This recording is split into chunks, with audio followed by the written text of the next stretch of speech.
إنما يخشى الله من عباده العلماء. اللهم صل على سيدنا محمد وعلى آله وصحبه وبارك وسلم وصلوا عليه وسلموا تسلیما. انشاءاللہ تعالی غزوہ بنو قریظہ کے دروس جاری ہیں، اور اس ضمن میں ہم نے پچھلے درس میں حضرت سعد بن معاذ کا فیصلہ پڑھا تھا. اب اس فیصلے کو پائے تکمیل تک پہنچانے کے لیے جو اقدامات کیے گئے آج ہم اس کو دیکھیں گے. تو مختلف سیرت النبی کی کتابیں، جس میں البدایہ والنہایہ ہے، سیرت مصطفی ہے، خصائص الکبریٰ ہے، تاریخ طبری ہے، اور ضیاء النبی ہے، اور السیر ہے، اور دیگر سیرت کی کتابیں جو ہیں ان کو سامنے رکھ کر، احادیث کی کتابوں کو سامنے رکھ کر، اور قرآن کی آیات کو، ان تمام چیزوں کو سامنے رکھ کر پھر انشاءاللہ تعالی اس درس کا ہم نے ابتدا کرنا ہے. تو اس ضمن میں علامہ طبری رحمۃ اللہ علیہ تاریخ طبری میں لکھتے ہیں کہ بنو قریظہ کو قلعے سے اتار کر حضور نے بنو نجار کی ایک عورت کے گھر میں جو حارث کی اولاد میں سے تھی قید کر دیا. پھر خود آپ اس مقام پر آئے جہاں اب مدینے کا بازار ہے، اور یہاں پر آپ نے چند کھائیاں کھدوائیں، اور پھر بنو قریظہ کو بلا کر یہاں ان کی گردن مار دی گئی. یہ چھوٹی چھوٹی جماعتوں میں لائے گئے اور آپ ان کو قتل کرا دیتے تھے. ان میں اللہ کا دشمن احی ابن اخطب اور کعب ابن اسد بھی تھا، جو اس جماعت کے سرداران میں سے تھے. یہ آدمی جو تہہ تیغ کیے گئے یہ 600 یا 700 آدمی تھے. ان کی تعداد میں اختلاف ہے، بعض علماء نے 800 یا 900 تک تعداد بھی بتائی ہے. اب اس ضمن میں کچھ اور ڈیٹیلز بھی آتی ہیں جو دیگر کتب سیر میں پائی جاتی ہیں. مثال کے طور پہ ضیاء النبی میں آتا ہے کہ ان لوگوں کو یوں لایا گیا کہ انہیں رسیوں سے باندھا گیا تھا، اور جیسا کہ پہلے عرض کر چکا ہوں انہیں چھوٹی چھوٹے گروپس میں ان کھائیوں پر لایا گیا تھا.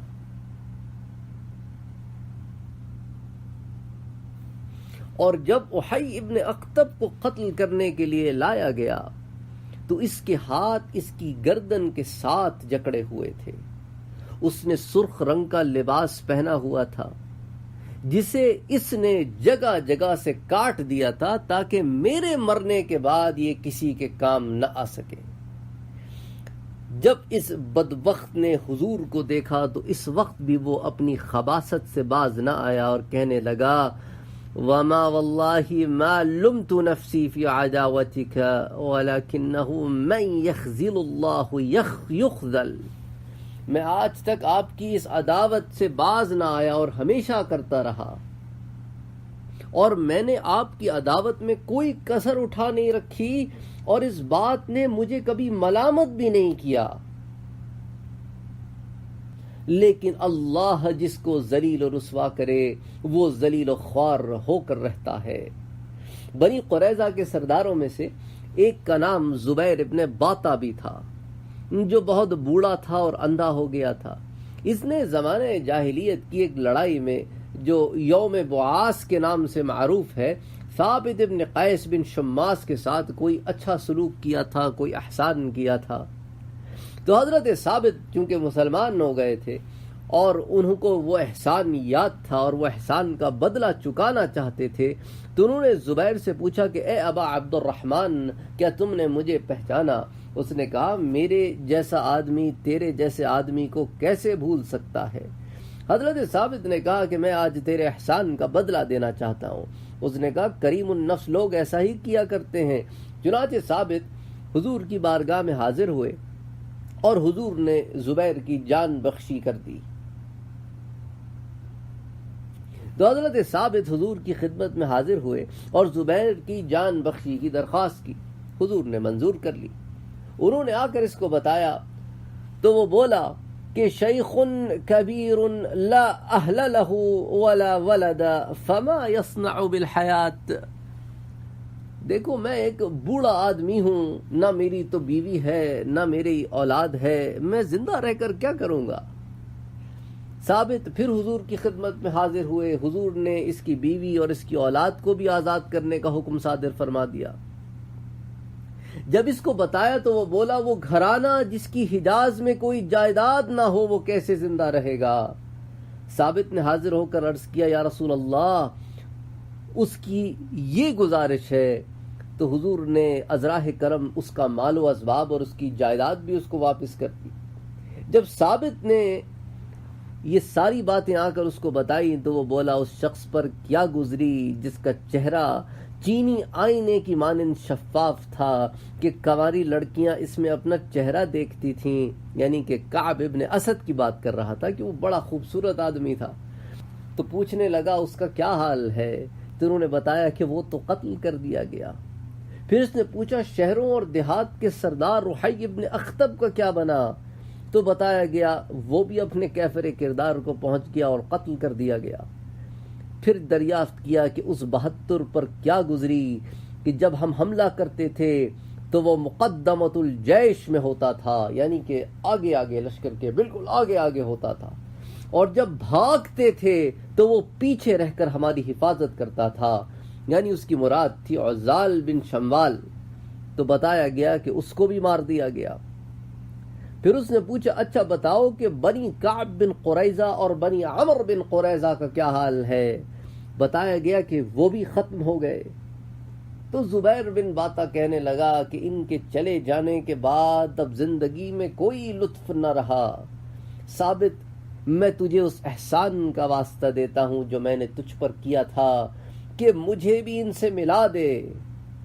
لمحہ بھر کی اذیت کے بعد اپنے پیاروں سے ملاقات ہو جائے گی۔ سو چونکہ اس نے اس خواہش کا اظہار خود کیا اس لیے اس کا سر بھی قلم کر دیا گیا۔ حضرت ابو بکر صدیق رضی اللہ تعالی عنہ نے جب اس کی یہ بات سنی کہ مجھے اپنے پیاروں سے ملا دو، مجھے اپنے دوستوں سے ملا دو، میں ان سے ملاقات کرنا چاہتا ہوں، بےتاب ہو رہا ہوں، تو حضرت ابو بکر صدیق رضی اللہ تعالی عنہ نے فرمایا یلقاہم اللہ فی نار جہنم خالدا فیہا مخلدا، یہ ان سے ملاقات تو کرے گا لیکن آتش جہنم میں جس میں وہ ہمیشہ ہمیشہ کے لیے پھینک دیا جائے گا۔ یہ حضرت ابو بکر صدیق کا جملہ حافظ ابن کثیر نے السیرۃ النبویہ میں نقل کیا ہے۔ بنی قریظہ کی عورتوں کو بھی شدید بغض تھا اور انہوں نے اس بغض کو اپنے دلوں میں چھپا نہیں رکھا تھا بلکہ وہ ظاہر کرتی رہی تھیں اور آج بھی کر رہی تھیں، لیکن حضور اکرم صلی اللہ علیہ وآلہ وسلم نے ان کو قتل کرنے کی اجازت نہ دی کہ ان میں سے ایک عورت کو سزائے موت ہوئی، اس کے علاوہ کسی کو سزائے موت نہ ہوئی۔ اس کی وجہ یہ تھی کہ جب مسلمان ان کا محاصرہ کیے ہوئے تھے تو اس نے چکی کا ایک پاٹ حضرت خلاد بن سوید الخزرجی کے سر پر دے مارا تھا، جس سے ان کا سر کچلا گیا تھا اور وہ شہید ہو گئے تھے۔ کیونکہ اس نے جرم میں قتل کا ارتکاب کیا تھا اس لیے بطور قصاص اسے قتل کیا گیا۔ حضور نے حضرت خلاد کے بارے میں فرمایا کہ انہیں 2 شہیدوں کا اجر ملے گا۔ رسول اکرم صلی اللہ علیہ وآلہ وسلم نے حکم دیا تھا کہ بنو قریظہ میں سے جو بالغ ہو گئے ہوں قتل کر دیے جائیں۔ سلمہ بنت قیس ام المنذر سلیت بن قیس کی بہن نے جو رشتے میں اللہ کے رسول صلی اللہ علیہ وآلہ وسلم کی خالہ ہوتی تھیں اور جنہوں نے آپ کے ہمراہ دونوں قبلوں کی طرف نماز پڑھی تھی اور عورتوں کی بیعت میں آپ کی بیعت کی تھی، رفاع بن شمویل القرزی کو آپ سے مانگا۔ یہ بالغ ہو چکا تھا اور چونکہ وہ سلمہ کے خاندان سے پہلے سے تعارف رکھتا تھا اس لیے کہ اس نے ان کے یہاں پناہ لی تھی۔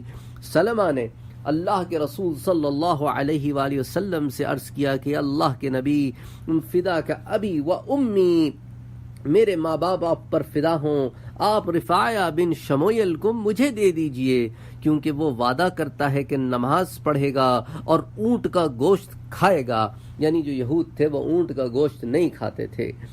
رسول اکرم صلی اللہ علیہ وآلہ وسلم نے اسے سلمہ کو دے دیا اور اس طرح سلمہ نے اس کی جان بچا لی۔ السیر میں علامہ حلبی رحمۃ اللہ علیہ وحی کے آخری کلام کو ذرا ڈیٹیل میں اور ذرا ڈسکس کرتے ہیں. ایک اس کا زاویہ میں نے آپ کے سامنے ابھی پیش کیا تھا دوسری کتب سیر سے.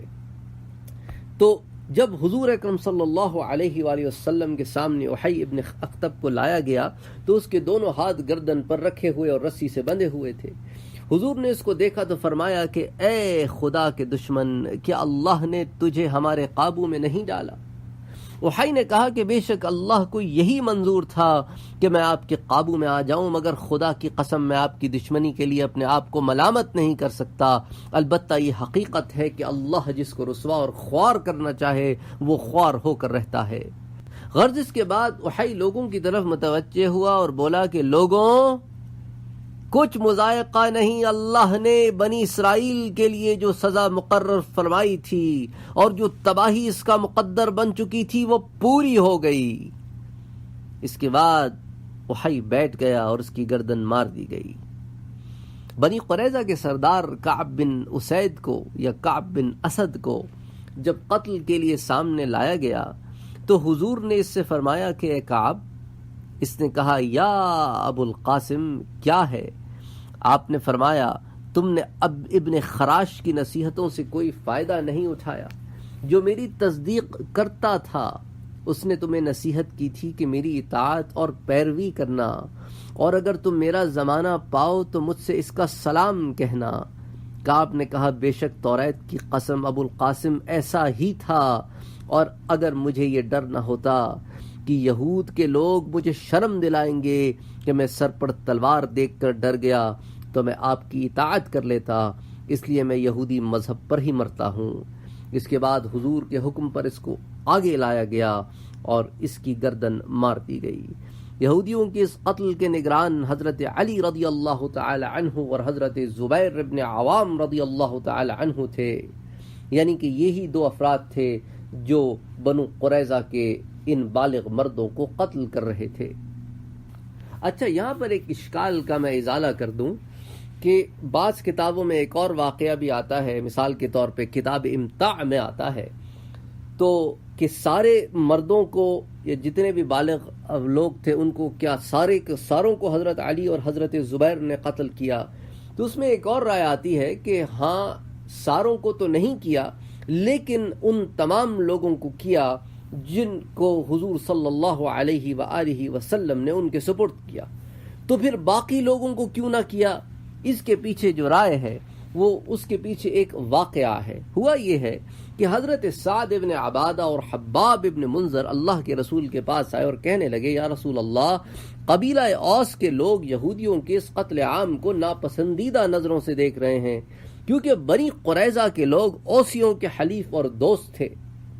اچھا، اس سے مراد سارے اوسی نہیں ہیں، certain people from the tribe of اوس، کچھ لوگ قبیلہ اوس سے.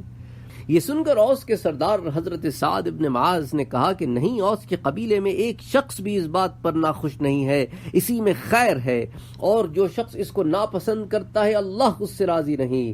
اس وقت حضرت سید ابن حدیر کھڑے ہوئے اور بولے کہ یا رسول اللہ، اوسیوں کا کوئی گھرانہ ایسا نہ چھوڑیے جس میں یہ لوگ تقسیم نہ ہو جائیں اور پھر وہ ان کو اپنے ہاتھوں سے قتل کریں.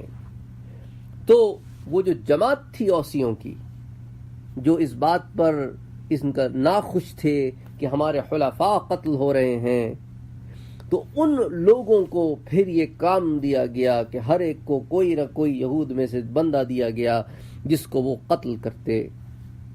تو ان میں پھر بانٹ دی گئی، اور ان کے علاوہ جو تمام لوگ تھے ان کو حضرت علی اور حضرت زبیر نے قتل کیا. تو عموماً ہوتا یہ ہے، جیسا میں آپ سے پہلے بھی سیرت کے دروس میں ذکر کر چکا ہوں، کہ جب ایک سے زیادہ باتیں پڑھیں تو ان کتابوں کا مطالعہ بھی ضرور کریں جہاں یہ دونوں باتیں ملائی جائیں. اس لیے کتاب امتاع میں ایک بات آئی، اور پھر سیرت حلبیہ میں ایک بات آئی، اور ضیاء النبی میں ایک بات آئی. تو پھر اب ہم نے ان میں مطابقت پیدا کرنے کے لیے پھر علماء کی ان کتابوں کو دیکھنا ہے جہاں وہ ان تمام واقعات کو جمع کر کے ان میں مطابقت پیدا کرتے ہیں، اور آپس میں جھگڑا کوئی نہیں.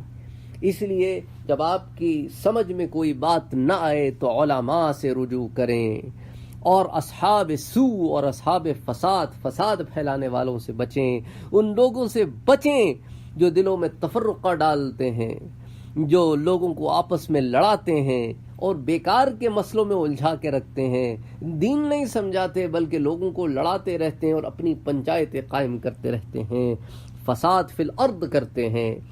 اب ایک یہودی عورت کا جو قتل ہوا اس کے بارے میں آپ سے ذکر کر چکا ہوں کہ اس نے چونکہ ایک صحابی رسول کو دوران ایک جنگ شہید کیا تھا، اس لیے قصاص کے طور پر اس کو قتل کیا گیا۔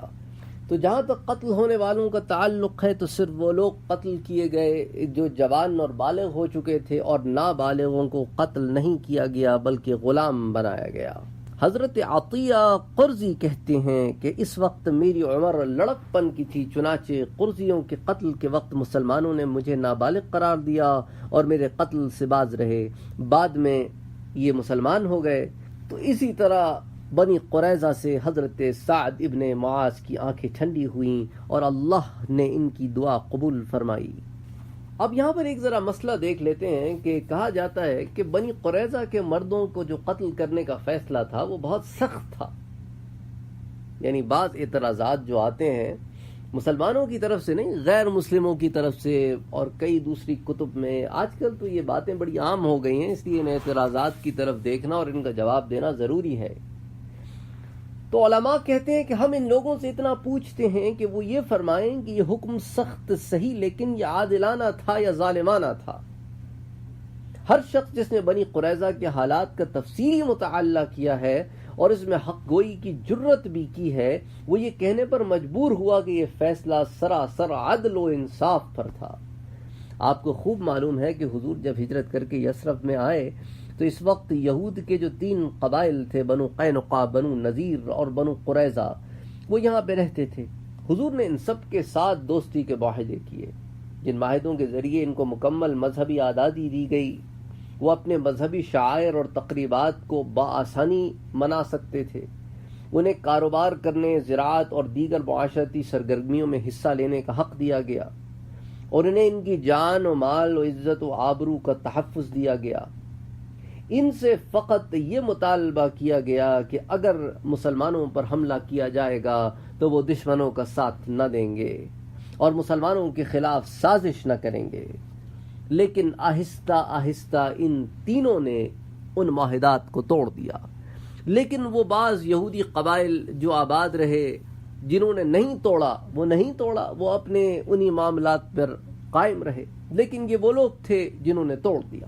بنو نذیر نے تو حضور کو شہید کرنے کی سازش بھی کرنے کی کوشش کی، اللہ نے اپنے حبیب کو بچا لیا، اور بنی قریظہ نے تو دوسرے قبائل کو بھی پیچھے چھوڑ دیا، یعنی کہ دوران جنگ بغاوت کر دی، ٹریزن، بغاوت کر دی انہوں نے دوران جنگ، اور الٹا پیچھے سے وار کرنے کی کوشش کی کہ مسلمانوں کو قتل کر دیا جائے، اور نہ صرف یہ بلکہ پھر اپنی زبانوں کو بھی نہ روکا اور اپنے عہد و پیمان کا بھی پاس نہ رکھا، اور پچھلے حلیف کا خیال نہ رکھتے ہوئے کہنے لگے کہ مر رسول اللہ، کون رسول، ہم تو کسی کو نہیں جانتے، لا عہد بیننا و بین محمد ولا عقد، ہمارے درمیان اور ان کے درمیان کسی قسم کا کوئی عہد و پیمان نہیں، یعنی بالکل چٹا پھر گئے۔ اور اگر یہ پیچھے سے وار کرتے تو کیا مسلمانوں کو زندہ چھوڑ دیتے یا مار دیتے؟ اور بنو نذیر کے معاملے میں تو انہیں اپنے اہل و عیال اور ان کے سامان کے ساتھ زندہ جانے کی اجازت دے دی گئی تھی۔ کیا ان لوگوں نے اس احسان کی کوئی قدر و قیمت پہچانی؟ کیا یہ سارا طوفان بنو نذیر کے سرداروں کا اٹھایا ہوا نہیں تھا کہ وحی ابن اخطب اور سلام ابن مشکم یہی تو ماسٹر مائنڈ تھے اس پوری جنگ کے؟ انہوں نے تو اپنی جلا وطنی کو اور اس احسان کو بلا کر یہ کوشش کی کہ مسلمانان مدینہ کو مٹا دیا جائے۔ اللہ اکبر، ان کے دلوں میں حضور اور امت مسلمہ کے بارے میں جو حسد و عناد اور جو آتش بھڑک رہا تھا، اللہ سبحانہ و تعالی نے اس آتش کو کیفر کردار پر پہنچا دیا، اور دوسری بات یہ بھی آپ سامنے رکھیے کہ بنو قریظہ کے قتل کا حکم حضور نے نہیں دیا.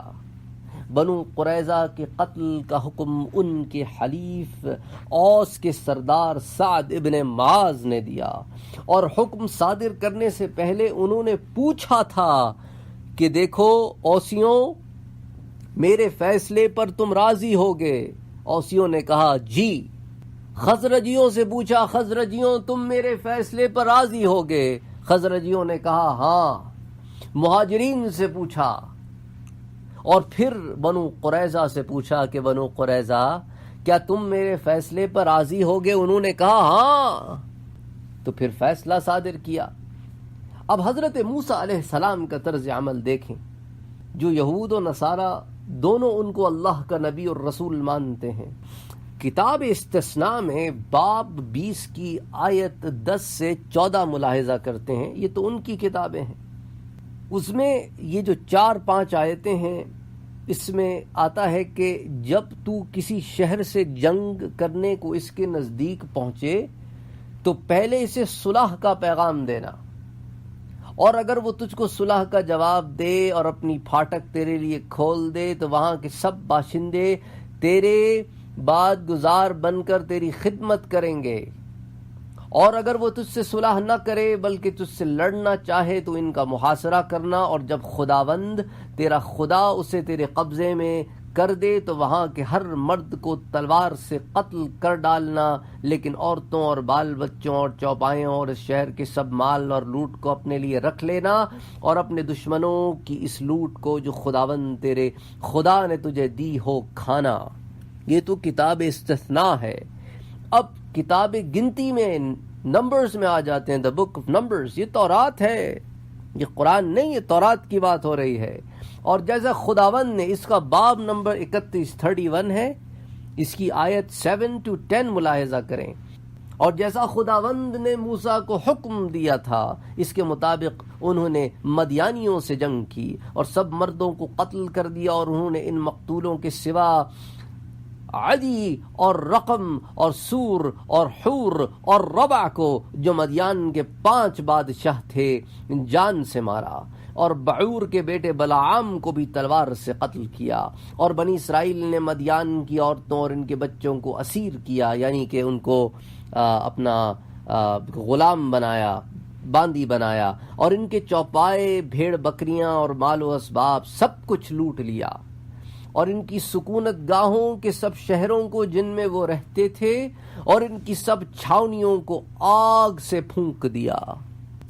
یہ تو تورات میں ہے بابا، اعتراض کیا کرتے ہو؟ حضور کا معاملہ تو بہت منصفانہ، عادلانہ اور اس سے کئی درجے نیچے اور نرم معاملہ تھا جو یہاں پر انہوں نے اپنے دشمنوں کے ساتھ کیا. تو منہ کھولنے سے پہلے انسان کو اپنے گریبان میں جھانک کر دیکھنا چاہیے.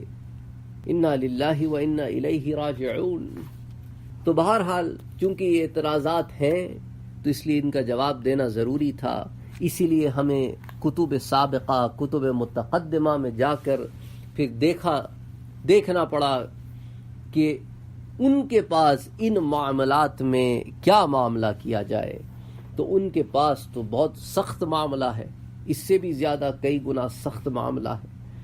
اینی وے انشاءاللہ تعالی پھر اگلے درس میں حضرت سعد ابن معاذ کی وفات اور پھر حضرت ابو لبابہ رضی اللہ تعالی عنہ کا جو معاملہ تھا اس کو ڈیٹیل میں دیکھیں گے. وما علینا الا البلاغ. اللہم صل علی سیدنا وحبیبنا وشفیعنا محمد صلی اللہ علیہ وسلم. وفوق كل ذي علم